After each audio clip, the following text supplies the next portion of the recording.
දීර්ඝායු වේවා. සහස්‍රාලංකා ජ්‍යොතිෂ සේවාවට ඔබව සාදරයෙන් පිළිගන්නවා. මීට පෙර වීඩියෝවකදී මම ඔබ සමග සාකච්ඡා කරා ගුරු ග්‍රහයා කටක රාශිගත වීම පිළිබඳව. මෙතෙන් සිට අපි බලමු මේ ගුරු ග්‍රහ මාරුව ලග්නයෙන් ලග්නයට කෙසේ බලපායිද කියලා. ඒ අනුව අපි අද කතා කරමු මේෂ ලග්නය පිළිබඳව. මේෂ ලග්න හිමි ඔබේ ජන්මපත්‍රයේ 9 සහ 12 යන ස්ථානවල අධිපතිකම දරන ගුරු ග්‍රහයා තමන්ගේ ගෝචර ගමනින් 4 වැනි භාවය හෙවත් සුඛ ස්ථානයට තමයි පැමිණිලා ඉන්නේ. මේ 4 වෙන්න කියන්නේ ඔබේ ජන්මපත්‍රයේ කේන්ද්‍ර ස්ථානයක්. මේ නිසා ඔබට ගුරු හංස නම් ප්‍රබල පංච මහා පුරුෂ යෝගය උදා වෙනවා. මේක ඉතා පින්වන්ත වාසනාවන්ත ග්‍රහ යෝගයක්. ඔබ දන්නවා මේ දිනවල මේෂ ලග්න හිමියන්ගේ සෙනසුරු ග්‍රහයා ගමන් කරන්නේ 12 වෙනි හෙවත් මීන රාශියේ. ඒ නිසා මේෂ ලග්න හිමි ඔබ ලග්න ඒ රාෂ්ටකයකට ලක්ව ගත කරන ටිකක් අභියෝගාත්මක කාලයක් තමයි මේ ගත වෙමින් පවතින්නේ.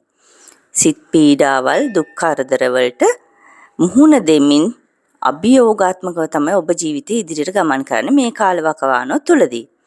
නමුත් ගුරු ග්‍රහයා 4 වෙනිට පැමිණීමත් සමගම ඔබට ඒ තිබුණු පීඩාකාරී තත්වයන් බොහෝ දුරට සංසිඳීමකට ලක් වෙනවා. මේක මේෂ ලග්න හිමි ඔබට ලැබෙන විශේෂ අවස්ථාවක්. මේ ගුරු ග්‍රහ මාරුවේදී ඔබේ ඒ රාෂ්ටක අපල තත්වයන් වල යම් සහනයක් ඔබට ලබන්න පුළුවන් කාලයක්.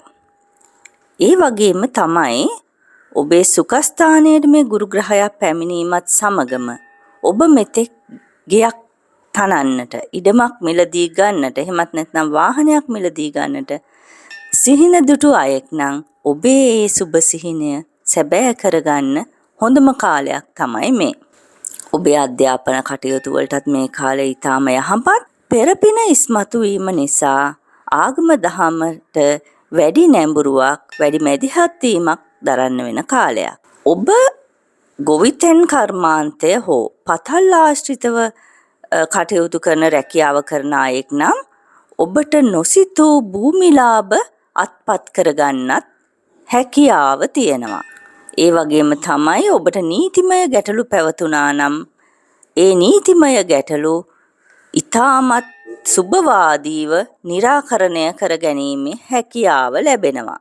ඔබ රැකියාවෙන් උසස් වීම අපේක්ෂා කර අයෙක් නම්, එහෙමත් නැත්නම් තනතුරක වෙනසක් අපේක්ෂා කර අයෙක් නම්, මෙතෙක් කරන රැකියාවෙන් වෙනත් උසස් රැකියාවකට මාරු වීමට බලාපොරොත්තු වුණු කෙනෙක් නම් ඔන්න ඔබේ රැකියා කටයුතු වලත් සුබවාදී වෙනසක් ඇති කරවන සුබ කාලයක්.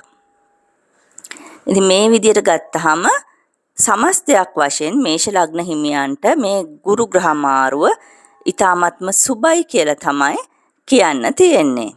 ඉපැරණි ජ්‍යොතිෂ සිද්ධාන්තයන්ට අනුව ඔබේ ජන්මපත්‍රයේ සියුම් තැන් නිවැරදිව කියවා ගැනීමට අවශ්‍යයි නම් ඔබට පුළුවන් මේ තිරේ දිස්වෙන WhatsApp අංකයට සහස්‍රාලංකා ජ්‍යොතිෂ සේවාව සමග සම්බන්ධ වෙන්න.